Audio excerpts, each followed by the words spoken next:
Hello, this is Darrell Castle with today's Castle Report. This is Friday, the 25th day of October in the year of our Lord 2024. I will be talking primarily about the wars currently ongoing on the border of Russia and Ukraine, as well as the wars in the Middle East between Israel and other countries and Israel and various terrorist groups, all supported and supplied by the various state enemies of Israel. The question for this report is, do these wars have anything to do with our national interest? And if not, why are we fighting them? And why are we even involved in them? Next week, folks, I will be involved in some personal issues near the end of the week, so I will not be with you next Friday. This is, therefore, my pre-election Castle Report, but God willing, I will join you again on Friday, the 8th of November.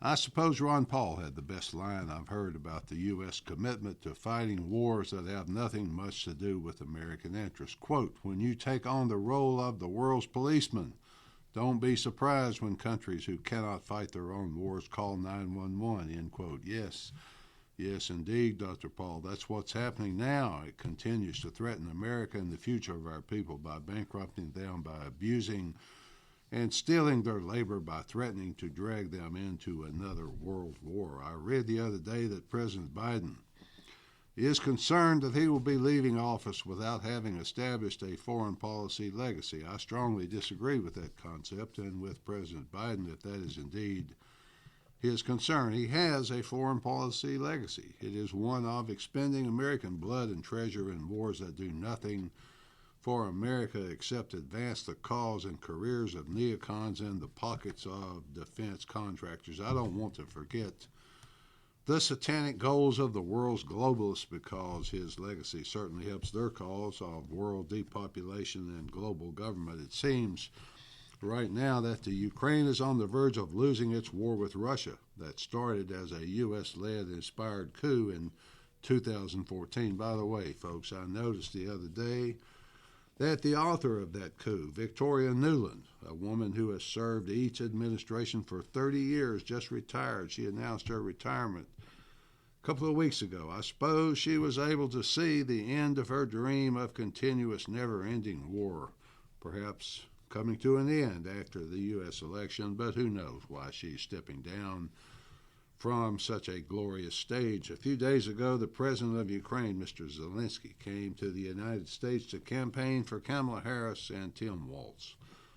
He also used the trip to demand more money, more weapons from the American taxpayers. His real reason for coming was to present his victory plan to American politicians. His plan is delusional in its demands, which, if agreed to, would have immediate catastrophic effects for the United States and Europe. He wants immediate NATO membership for Ukraine, which would, of course, plunge NATO, including the United States, into the quagmire. He wants NATO defensive strikes against incoming Russian missile attacks, as well as permission to use U.S. and NATO long-range missiles for attacks deep into Russia, including Moscow and St. Petersburg. His real intent is obvious, and that is to draw the U.S. and NATO into his war, since he is down to the proverbial last Ukrainian.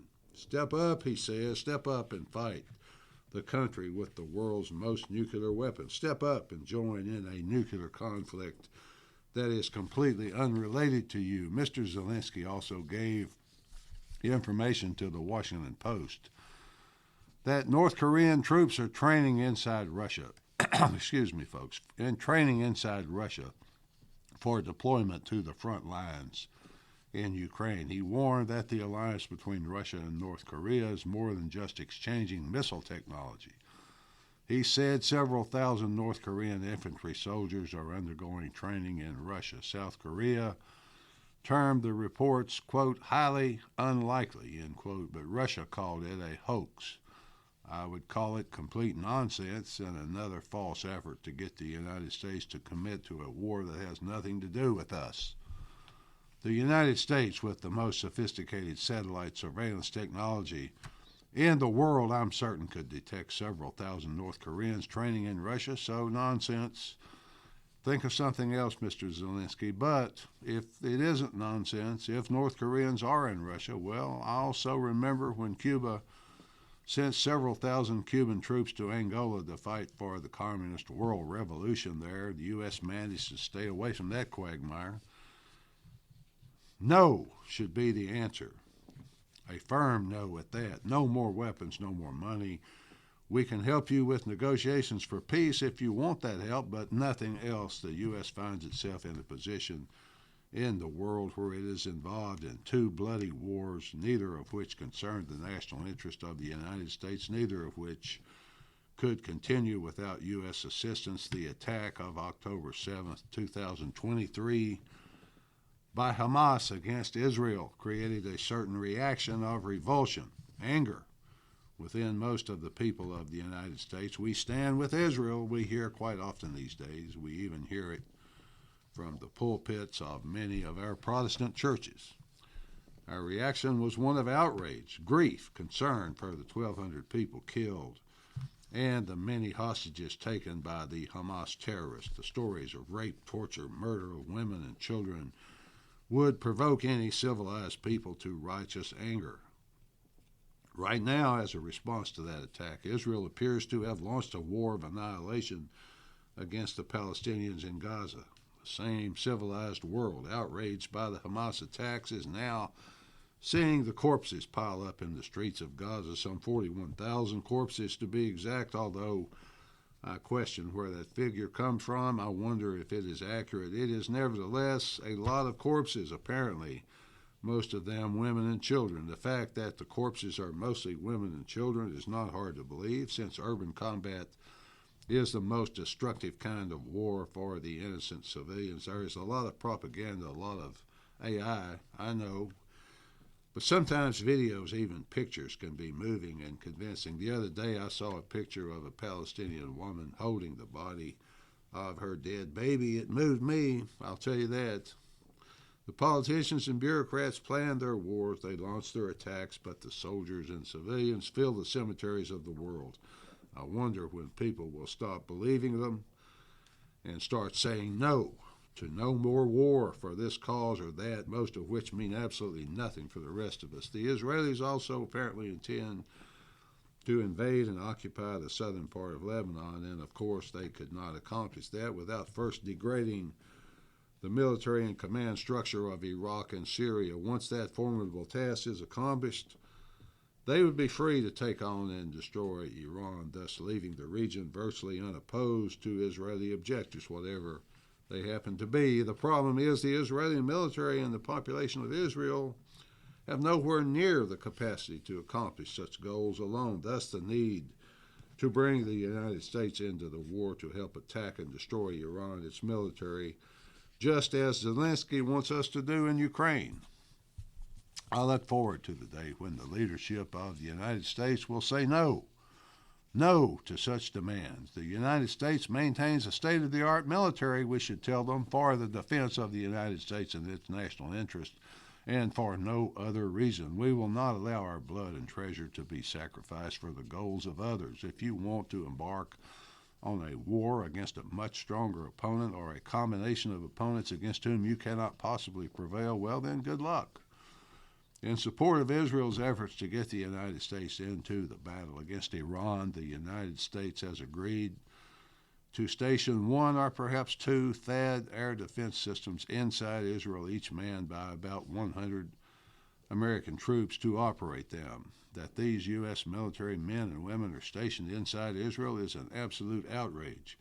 We, the people, should express that outrage to our leadership and future leadership. They are illegally engaged in combat against an enemy that is not our enemy. Worse, they're there as a tripwire to provoke the U.S.